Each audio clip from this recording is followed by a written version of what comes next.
life is a mess and you're totally stressed out, just call Trent. Just call Trent. When your wife is cold as ice and you need some advice, just call Trent. Just call Trent. He'll shoot it straight and he won't say no.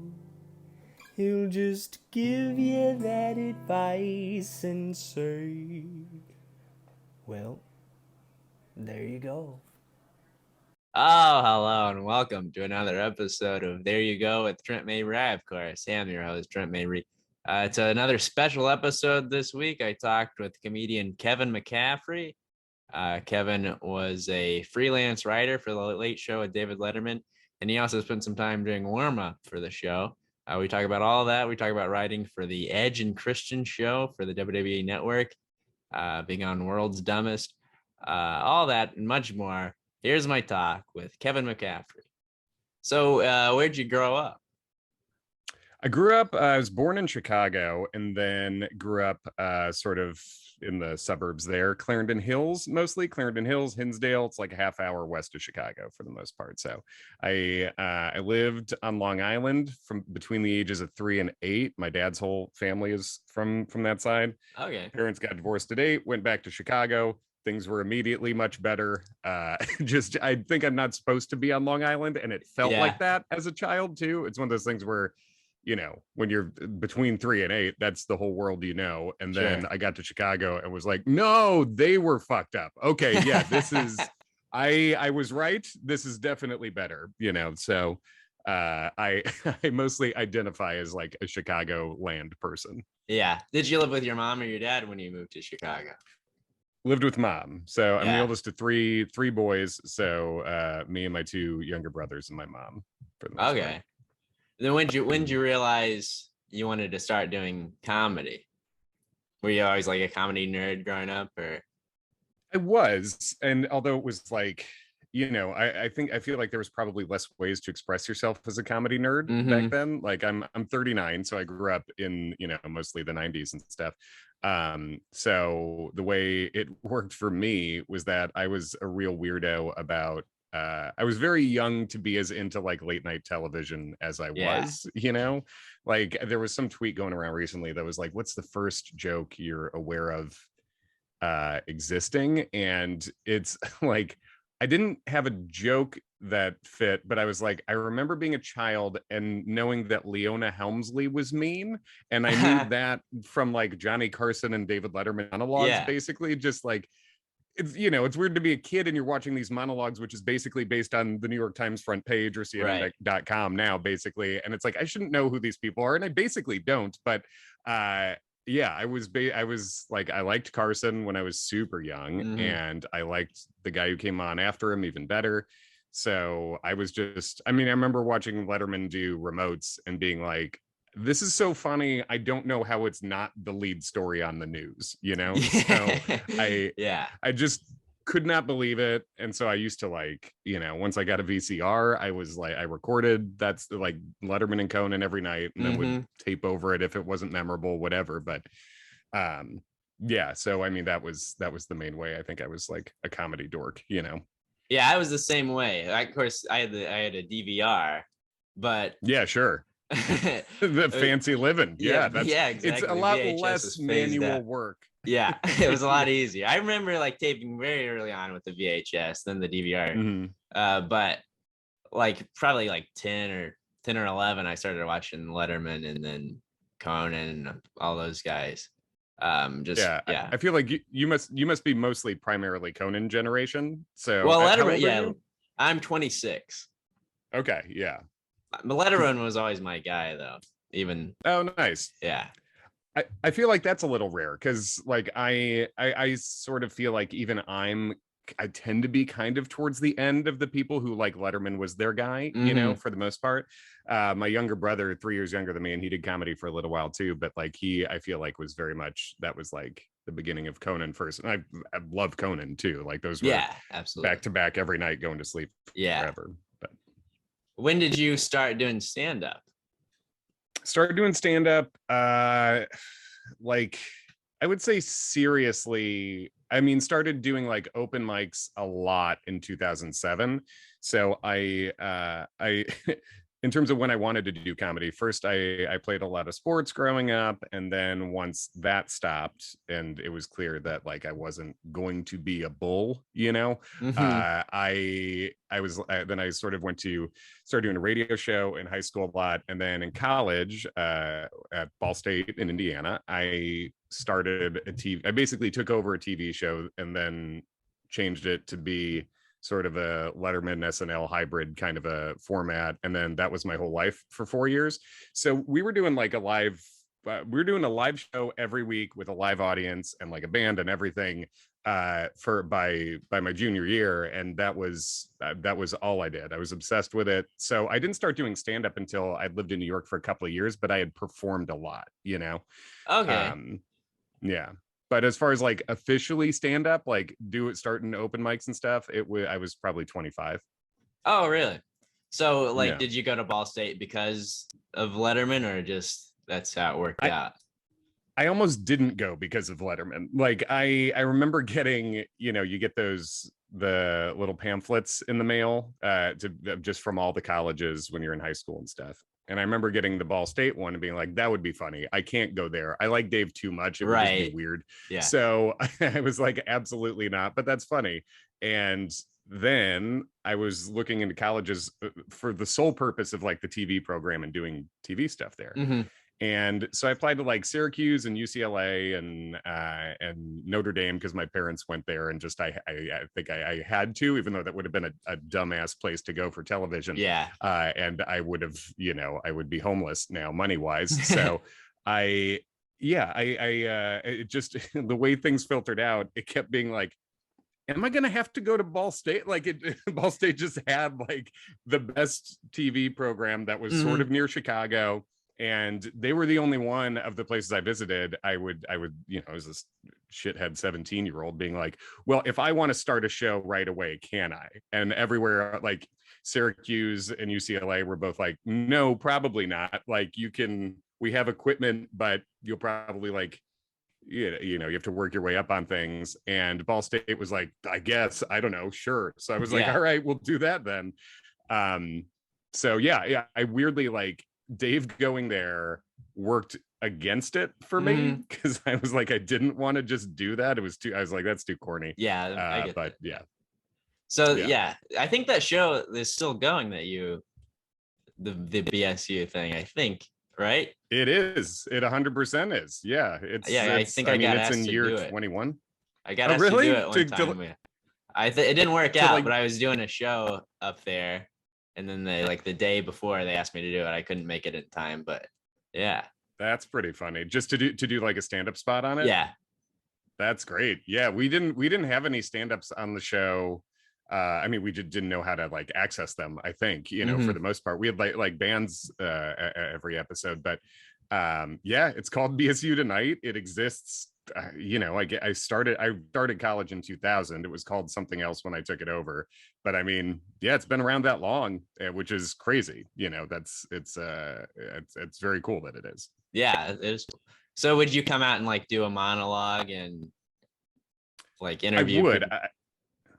I would do a very short monologue, and I didn't do a ton of interviews because I was like, I don't want to do an interview unless I want to do it. Like, unless it's someone that is actually interesting and, that we can have fun with in some way, because we're not getting celebrities, in Muncie. We did have Bill Engvall on the show once. The year not when I was there, but the year after they snagged him on the way through.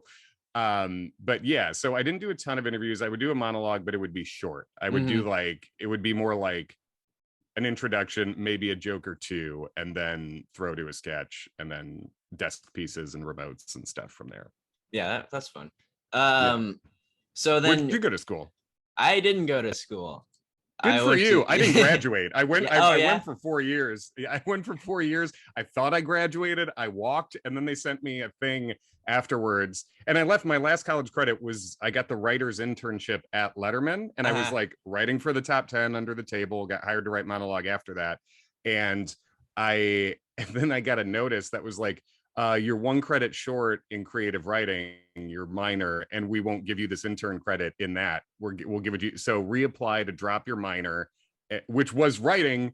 And they wanted me to drop because I was currently writing on network television, but it wasn't as good as a fucking poetry class. So they wanted me to drop that and reapply. And I was like, no one gives a shit. Like, I have Letterman on the resume now. I don't need to. It doesn't matter if I graduated from here. Exactly. No one cares. So anyway, I haven't graduated.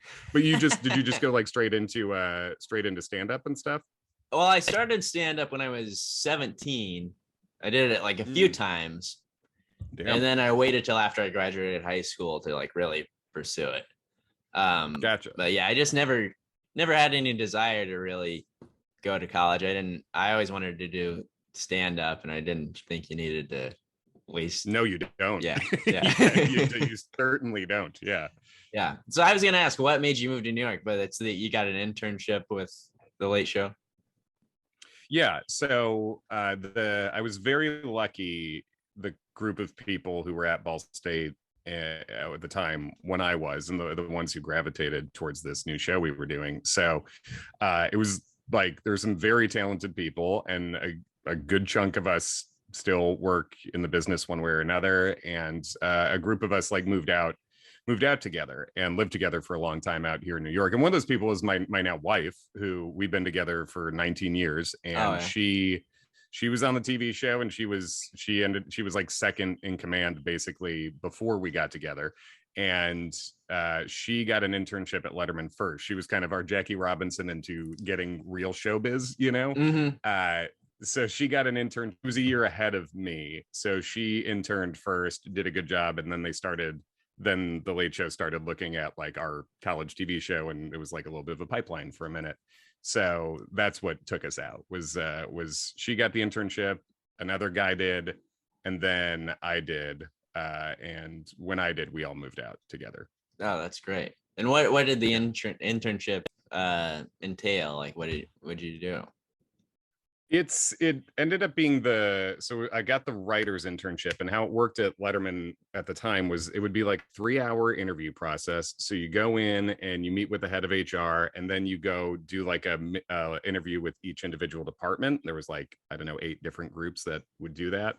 And then you meet with the HR lady again at the end, wrap it up. And then basically if any one of the departments particularly wants to pick you, that's how it works. So and for me, and I'm sure you would feel the same way being like a Letterman fan, you go there and like walking around the offices, it was Disneyland. Like it was just, you'd see people, it would be like, it's like I seeing Biff Henderson walk through like a room was like seeing Mickey Mouse, you know what I mean? Where it's just like, what?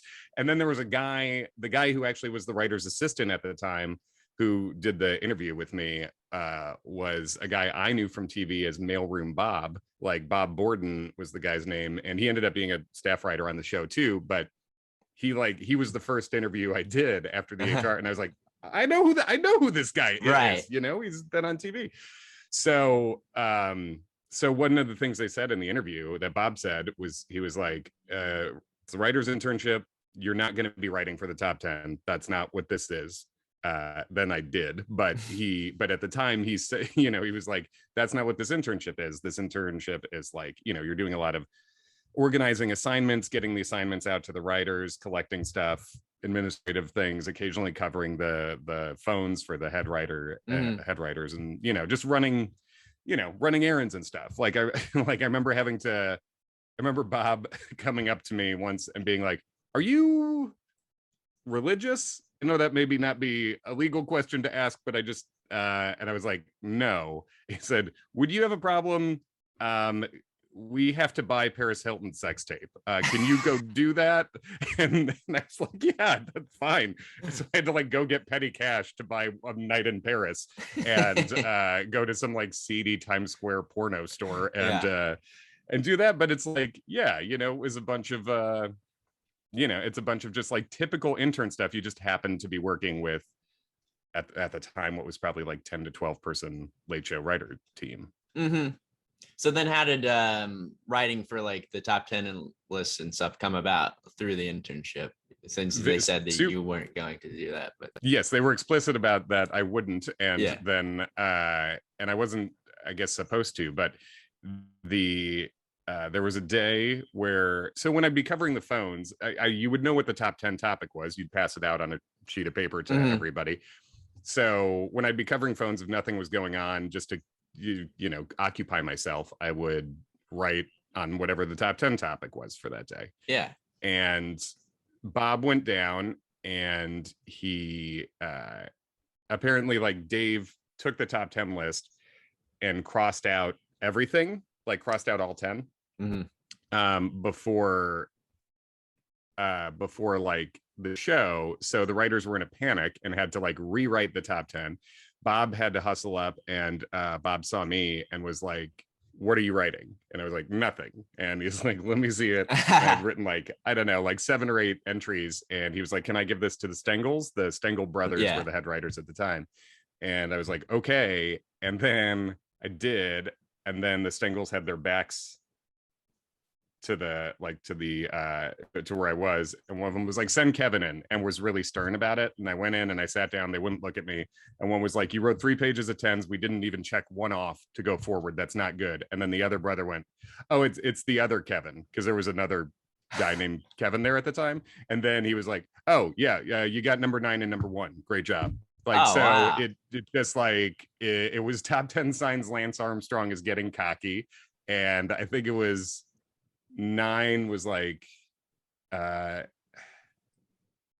should remember exactly, but it was like, he's already figured out that trophy can hold a 3-gallon margarita or 3 gallons of margarita. And then he started selling ad space on his ass. Those were the 2 that got on. And it was like, I was high out of my mind about it, obviously, and then got to do that for the rest of the time. So they hired you on as a writer, as a freelance monologue writer. Okay. So what that meant was, so it wasn't like a full staff thing. Sure. It was a thing where you were getting paid by the joke that got on, basically. So, and there was probably, at the time, I don't know, like 8 to 10 people doing that too. Okay. So what year was that? Like, this would be 2004. So summer of 2004 is when I interned, and then was freelance writing monologue after that. Okay, so you were writing for the show before you started doing stand-up. Yeah. That's interesting. Yeah, and I was like, I knew I wanted to do stand-up, and I was doing that, and then I was paging at after my internship ended, I was a page, and then I got hired to be the assistant to the band, like assistant to the CBS orchestra, basically.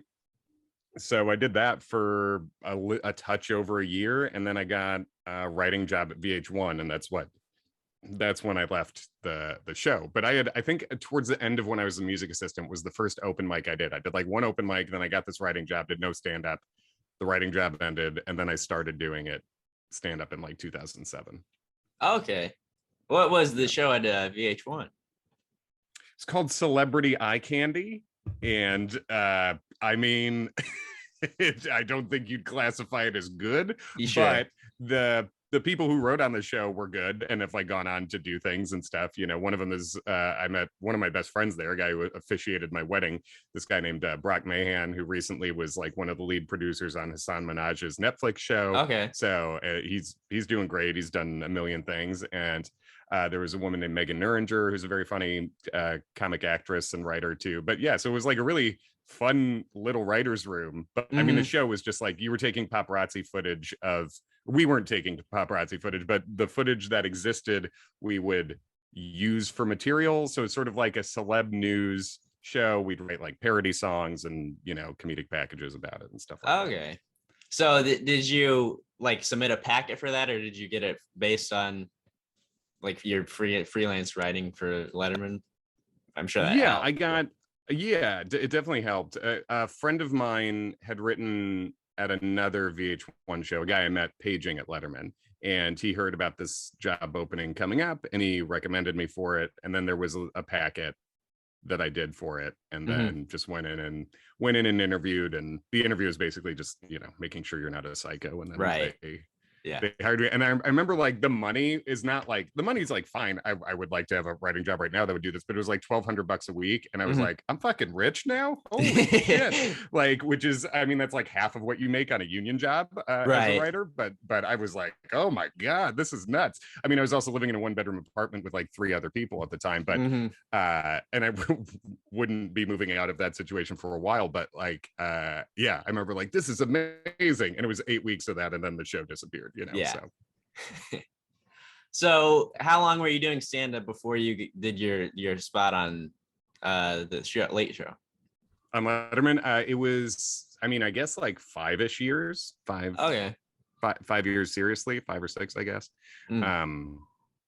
Yeah, there was the booker, the person who was booking the show when I was like starting doing stand-up was always very nice to me, and he booked me for like a festival and stuff too, but he didn't want to book me for the show, and part of that I think was like that I had a sort of a history there, and I don't know. I mean, who cares, kind of, and ultimately Dave found it fun, once it actually happened. Dave wasn't giving these orders or anything, right? But then new bookers came into the show, and I've been doing stuff in the city, and at that time, I mean, I did the spot at the end of 2013, so I'd been touring for a couple of years, and people knew me there, and they called, like, I got an email and they were like, would you want to audition for the show? And I was like, yes. Like, who? I mean, yeah, right. Like I dreamt about doing exactly that when I was a teen, but B, like, this is my job, so like that would be a good thing to do. Like I would do Leno. I'll do Leno's car show tomorrow. I don't give a shit. I don't like him, but I mean, who cares? Yeah. Like, I'll cash the check and I'll have the clip of me doing what I do. That's fine. So yeah, but so it was very nice. I auditioned. I ended up doing 2 auditions, and then got it. It was lovely. Yeah. So what was the process like? Did they make you run the set at a bunch of clubs, or?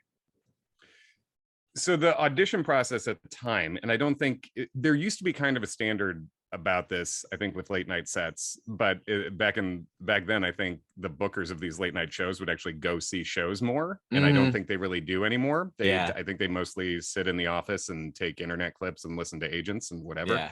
God bless, good work out there, folks. But there would be like live showcases of like 8 to 10 people who the bookers wanted to see, and you would do a live show. So they would tell you, do 7 minutes TV clean, like just 7 minutes you can do on TV, and whatever you think that is, we'll see it. And so I did that, and then I got like a round of notes. So they're like, okay, whatever you put in bold, we've approved for the show. And they like transcribed it to an insane degree. It was like the ums would be in there and stuff.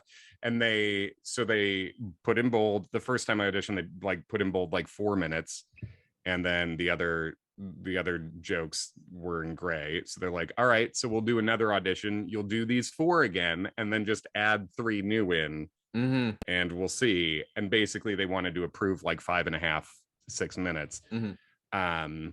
So it took me a while to like, it's just hard to get a set on tape in a good way to send in. But I did that second audition. And then after the second audition, they were like, okay, we'd like to flip your closing joke with the thing before it. So do this set in this order, put it on tape, and send it to us. And I was like, all right. So I did that, and ended up getting it at like, I was like just home in Chicago visiting my mom. So I went to Zany's where I headlined there, and I was like, can I just do guest spots on these couple shows to just get try to record this? And I thought I had gotten it. And then I dropped in on like an indie show called Chicago Underground Comedy at this rock club called the Beat Kitchen. And then I did it there, and it crushed. So I used that tape from Chicago Underground and sent it in. And then like, it took a couple weeks, but a couple weeks later, I got a call that was just like, can you come in November 26th? And and then the next thing they said was, think about what song you want Paul to play you up with. And I knew because I used the song that I would walk out to on the college TV show, Oh, which was Rolling Stones, Let's Spend the Night Together. And so they played that. And like the amount of messages I got from people on our college TV show who like watched that and were like, I started crying like when I heard this, like Paul playing that song was beautiful, you know. That's amazing. And it was beautiful for like so many of my friends still work there. So like one of my best friends, Megan, was like the one who greeted me at the door and took me to my green room and stuff, you know, and just like the band is so fucking psyched when I walk out because they knew I was their assistant, you know, and so they were really excited about that. And yeah, it was a wonderful bucket listy thing, obviously, to be able to cross off. That's great. How did you feel about? Did you think the notes they gave you were helped your set, or how did you feel about that? Yeah, I thought they were really good, and part of it, I think they were like extraordinarily unmeddlesome in a way that I don't think is the norm from what I understand. You know, like I had a friend named Adam Newman, who's a comic in LA. He was here in New York for a long time, but when he did, I think it might have been Letterman, but they like made him just do a new punchline for one of his jokes. Really? And it was like, yeah. And we were both kind of like, well, that just means you don't like the joke then, which is also fine. I have others, but like, it's just like, what if this joke wasn't this joke? It's like, I mean, it could be. This is very existential and weird. You could just put this joke on the show on your own because it's, whatever. But for me, literally all it was, they approved what they approved, and the only note was flip the closer and the thing behind it. And it was like a solid note. Like it made sense flow wise, and I think was a better way to close the thing. So yeah, I think mine, and there was way less back and forth than I've heard from like friends who've done other late night shows. I think it's like it was pretty smooth once they like approved anything, you know. Yeah. So then after that, you start doing warm up for the show.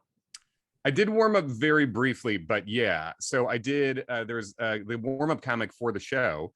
For a million years, he had like a Cal Ripken-esque streak of never missing a day. Eddie Brill. Yeah, Eddie Brill did it forever, and then he had to have emergency throat surgery out of the blue on like a Thursday or Friday, and so my understanding is that like this was a couple of months after I did the show. So I was fresh in their mind, and they like picked a couple people who'd had good sets on the show and were based in New York, and then like ran it past Dave, and then Dave was like, yeah, he's fine. So he's sort of I think like not giving too much of a shit, but was like, oh, that was, I liked his thing. So it's like, all right, he picked me, wonderful. But so I went in, and it was only going to be this 1 week of filling in, but it was, I mean, easily the most stressed I've ever been performing anything. Yeah. Like, because it's not really a comedy job. Warm up isn't. Yeah. You know, it's like you're telling the audience the rules and trying to make it fun, and you're doing a lot of like running around. You have to introduce all the band members' names, so you have to like have all the names down. It's a lot of like MC work. In the middle of this like extremely high profile and like very stressful situation, and Dave's an interesting fella, and you know, so it's like, so there's a lot going on, but I did that first week and it was great. Like it was really nice. Everyone was super positive, and then I thought that was going to be it. And I was like, I got out of here. The director of the show like took me out for drinks after the last one. Is great guy, Jerry Foley, and great director. And he was like, Kevin, the best thing I can tell you is that people weren't talking about you like that. It's amazing. He's like, that is a huge win after this week. You were never a problem. And then the next week, I got a call on Wednesday, like the Wednesday, and was like, hey, can you be here in 2 hours? And also, do you want to do the job permanently? And I was like, duh, no, like I don't. And at the time, Dave hadn't announced that he was retiring. Otherwise, maybe that would have factored in. But I didn't want that to be like my life. Right. So I did a couple more days, and then was like, you know, told them like I can I can fill in if you need like fill in people for this. Mhm. Like the money per minute's wonderful. You're there for, you do like 7 minutes of stand up. You have to hang out during the show and you tell the crowd when to clap and stuff. Yeah. And you get, I think it was like $400 a night. So it's like, that's great. But also it's like, I didn't want my life to be that. And also it's the kind of thing where I guess in like local, I don't know how much of your audience is like, I mean, I assume pretty deep into comedy, but like, it's sort of like you don't want to be seen as an open micer on like a bigger stage, Right. but I don't want to be a warm-up guy. You know what I Yeah. mean? Like No, I would I would prefer people think of me like headlining clubs and working good clubs and doing good shows. And I do think there's a little bit of something at some places where it's like, if you're the warm-up guy, that's like a thing, like even if it's a nice gig, like, yeah. Yeah, no, I understand that completely. Yeah. Did you have much like interaction with Dave? I know you said he's an interesting guy. Very the greatest comic mind of last century, in my opinion, and all this stuff. Yeah, we had like there was a quick beef on the last day, or where he was mad that I wasn't standing in a particular place to hand him the mic. And it didn't make sense. And then the sort of in-between guy went to check it out with him in between shows. It was a double tape day, and then came back to me. He was like, I don't know what he's talking about. I don't know, whatever, you know. But he was like, he was pissed about it, and no one knew what he was talking about. Yeah. It was I was told, he's like, apparently Dave thinks Eddie did a thing for 20 years that he definitely never did. So this is not your fault. This just happens, And at that point and they were like, don't worry, you'll be back. And I was telling them, I'm like, I will not. Like, I'm telling you, I will not. Thank you, but no. Right. And it ended fine. And then Dave told the bookers, like, he just, he just thought I did a good job. So most of the back and forth Dave and I had in the chaos of the warm-up, because he comes out, he was talking about when I hand him the mic, because you introduce him, and he comes out and says hello to the crowd before the show. But yeah, he was, so there was like it was about that. And then ultimately it ended up fine. And he never shit on me to anybody or anything, but it also like wasn't worth it to 12-year-old me to be like, I don't want to be mad at Dave, right. Like, kind of like, fuck that. Like, the $400 is nice, but I think I'm good on this, Yeah. And then they tried out some other people to do warm up, and then ultimately decided not even to have a comic do it. They had the announcer who just passed away, but Alan Kalter, who was a great guy. So he ended up doing warm up for like the last year of the show, which makes all the sense in the world, because it's not really a comedy job the way they did it. And like when I did a set on the show, easiest crowd ever. You're getting applause breaks on setups, and like, because Dave just said like, Dave introduced you and they trust Dave, and so this is going to be fun. When they come to see Dave and then some non-famous guy walks out, they're like, what are we doing here? So it's like not the same level of ease with the crowd. So yeah, ultimately I turned down the gig full time, and then Alan ended up doing it after a couple other very good comics went in and did it for short periods of time. But I'm sure Alan was great. I always thought he was one of the funniest. Anytime they had him do something, it was great. Just killer. And like, he talks like that all the time. And like, he was so nice, such a nice dude. He like, one of the intern jobs would be, you would order food, you'd order the like dinner, and you'd order from like 3 restaurants, and the writers could pick from wherever. That was like almost the main thing you did as the intern, was like coordinating dinner stuff. And Alan was up on the writer's floor, so you would include him, and he ate from the same sushi place every day forever, as far as I know, like a place called Haru. So it's like, you don't do these 3 restaurants for everybody, and then Alan gets this one wildly specific order from Haru every time. And he was very fun to walk around with, like if you would just like, get off the subway at the same spot or whatever, because that guy loved being recognized. Like he would walk around with his head on a swivel, smiling, I think looking as much like himself as he possibly could.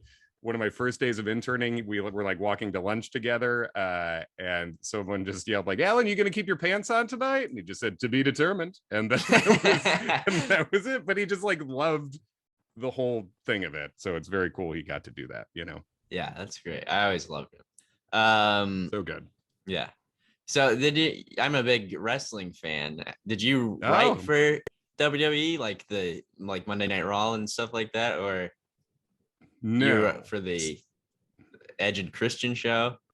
Wrote for the Edge and Christian show. Got to go in and be in one of the episodes with them, which was that was the most fun thing. Mhm. But I got sort of in their orbit because they were doing a show called The List, where it would Yeah. be for the network. It'd be like a countdown of things, and then sort of VH1. I love the 2000s Yeah. style, like, which I was on that show too, so they Mhm. knew of me like that way. And I was on this True TV show, True TV's World's Dumbest, for many years. That was same thing. You're just commenting on clips, so it was that extremely easy format. Yeah. So I did that, and then after doing that, they asked if I would write comedy stuff for the Edge and Christian show.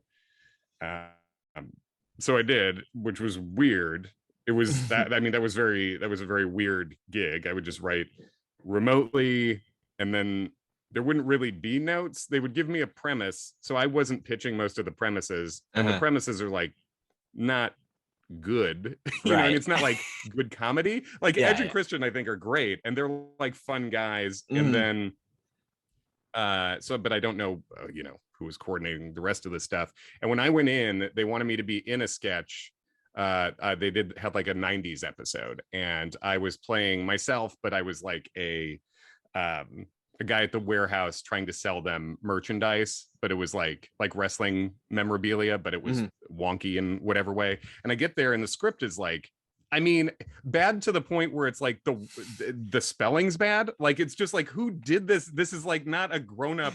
Like, did you give this to a child? And I'm like, I write for this show. Why didn't you have me write this if I was going to be in it? And then I met the kid who wrote it, and he's like, I don't even want to write. And I'm like, what are they doing here? They're like forcing people to write. So Edge and Chris, like that day, I went up to Stamford, Connecticut, where WWE's based, and just like, again, Disney World situation, wrestlers just walking around because they're going to be in sketches. I had lunch with the Godfather, and that was entirely surreal.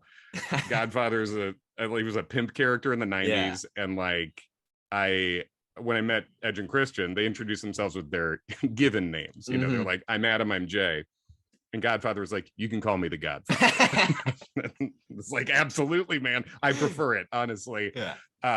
So he's great. And then when I did the sketch with Edge and Christian, they were sort of like reading the script as I was. And they were like, this isn't anything. And I was like, I know.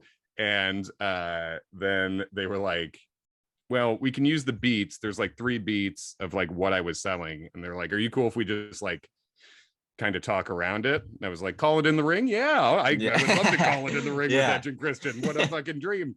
So we did. And they're like good improvisers. Like, they were funny, and like they were, I mean, which shouldn't be a surprise, but like, you know, I did improv in New York too. And like, they're good comedic improvising actors.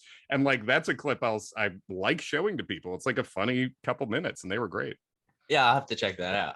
But I'm not surprised like that they're gonna, it goes to show like if they had like them helping write the show, how much better the product would be.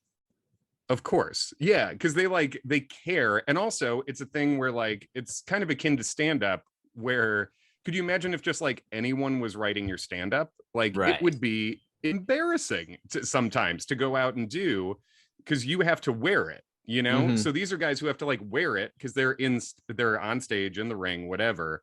So yeah, it makes all the sense in the world that they would have a bit of a radar for like what's going to work, you know? Yeah, absolutely.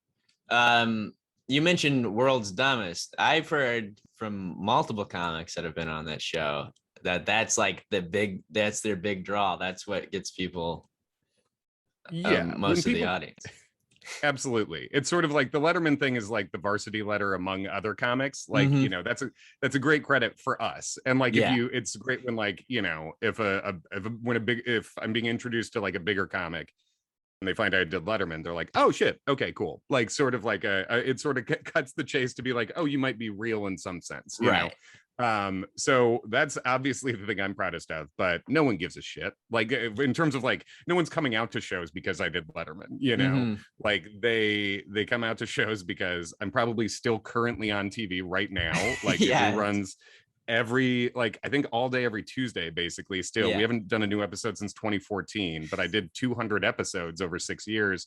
So that is absolutely like, if people come out to see me, it's that, or my Sex in the City podcast, or TikTok. Like those are the reasons people come on purpose to see me, you know? So yeah, absolutely. I'm curious, do you remember who any of the other comics were who were doing that show? Brendan Walsh. Oh yeah, absolutely. He was always doing it for the most part from LA while we were doing it from New York, but Brendan's great. Okay. That's very funny because I would think he has like other stuff. I'm sure I know he does. Yeah, but, like, yeah. It's funny that he still gets a lot of World's Dumbest People. Yeah, it's interesting like people will see, especially like with the internet now, TikTok, and like people are headlining clubs just based on their TikTok following and stuff. Now some of those people aren't great, but it's interesting. Sure. Yeah. Are you really cousins with Mike Pence? Yes. And that is a common question. And my common response is like, who the fuck would make it up? Right. Yeah. Like, you know, this is gonna get me laid. Hey everybody. Yeah. I'm Mike Pence's cousin.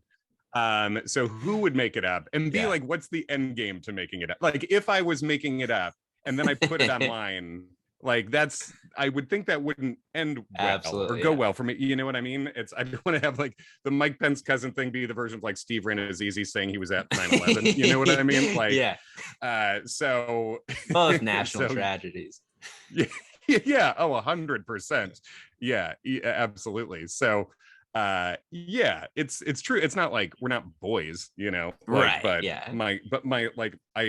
The wedding ring I'm wearing was my grandfather's wedding ring, and he married Joan Pence. Like my grandma, her name is Joan Pence, and she and Mike were close, and they were first cousins, and So it's like that. I mean, I haven't been in a room with him in many, many years, but like there've been like wakes and weddings, and like my mom and her sisters all have like photos of like them on vacation together in Wisconsin and stuff. So yeah. I believed you. That's a common question. It's one of the, because that bit blew up on TikTok earlier this year, which is weird because it's like it was on my album that came out in 2018, so it's not like new. Obviously, I've been doing it since 2016, and I was just like, all right, well, you know, the last day of this administration, throw this clip up. And it popped, but like, it's funny how many people be like, "You're fucking lying." And it's like, to what end? To what end? Right. A, and then B, like, well, I'm not. So now what? Like, the fact is, I'm not. But it's funny how many people be like, "You just made that up," and I'm like, man, it's hard to think of something like less interesting that I could make up.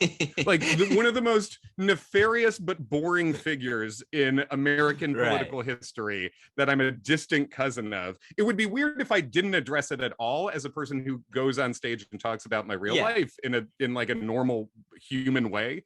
It would be weird to not like ever address it, I think, you know, but also it's like, people with like clout chasing. I'm like, I shit on him. I mean, I'm going to get audited probably this year because of it. And I didn't make any money off the TikTok thing. Yeah. So, you know, it's, he fucking sucks. He's, you know, he's a treasonous coward, and good for him, you know, and I'm pretty sure he's not sweating the guy from World's Dumbest opinions about it either. So. Yeah, you don't think he's a fan of Kevin McCaffrey? Well, I know there was a time when he was probably aware of who I was, but like no. If he knows me, whatever he knows about me, no, I think I can safely say he is not a fan. Yeah, that's for the best. That's for the best. Yeah, that's not, you know, I mean, I talk about it in the bit, but like I've been not a fan for a very long time. Me too, from Indiana. I mean, you've got, and I'm sure you have a thing where it's like, whatever your politics are, like I have plenty of college friends who were more conservative and like in Indiana, they did not like him either. Like, right. By and large, they did not like him, you know? So yeah, it's interesting. You mentioned the Sex and the City podcast. How long have you been doing that? Did it for like 2 years, and we're since there's a new series coming out, we're gonna get back to doing it more regularly for the HBO reboot of it. But myself and a very funny TV writer named John Daly basically had some free time, and we're like, all right, we haven't seen this show, so we started it first week of 2019, and we just for every week watch the show. But we had like as little knowledge going in as you possibly could in 2019. So it's two dudes who've been like, best friends for basically 20 years who were watching the show for the first time. And it's nice. We got a little, it like did better than we thought it would. And we got some nice fans and a nice little Patreon going off of it. And people want to listen. It's called Sex and the City. And it is just me and John. And it's, two straight married dudes watching Sex and the City for the first time. And now, we're all about it. We know the things for the most part. We're not big on the research side of it, but like, it was great. Yeah, it was. Do you enjoy the show? Great question, and I think the answer is yes. It's sort of hard to like pry it away from just like, well, this is how I hang out with my best friend who has kids now and stuff. So it's like it's wrapped up in that, and we've met cool, like we have a nice little fan base off it where it's like it's not huge, but the people who were in after hearing us talk for 100 hours about Sex and the City, like they're in for whatever we do now. Right. They're in for all of it. They come out. Like, I've had bachelorette parties at stand-up shows that were extremely well behaved because like the gals knew me from this. Oh, that's great. Yeah. And they like, as with like podcast stuff, eventually you kind of can't hide who you are. So right. That's been very nice. So it's hard to like sort of pry the artistic appreciation of the show away from like just my personal positive experience with it. But I'll say I like it. Fuck it. Yeah, absolutely. That's great, man. Well, thanks for doing this. Anything else you want to plug? No, that's it. At Sex and the City, it's on Instagram, and that's just find that as you find any podcast. And all my stuff is at Kevin McCaffrey on Twitter, Instagram, TikTok, just at Kevin McCaffrey, and come see a show. Yeah. Thanks again for doing this, man. I really appreciate it. Good to talk. Yeah, thanks for having me. Yeah, no problem. Hey baby, I hear the blues are calling. Tossed salads and scrambled eggs. Mercy. And maybe I seem a bit confused. Yeah, maybe. But I got you pegged. But I don't know what to do with those tossed salads and scrambled eggs. They're calling again. Scrambled eggs all over my face. What is a boy to do? Mabry has left the building.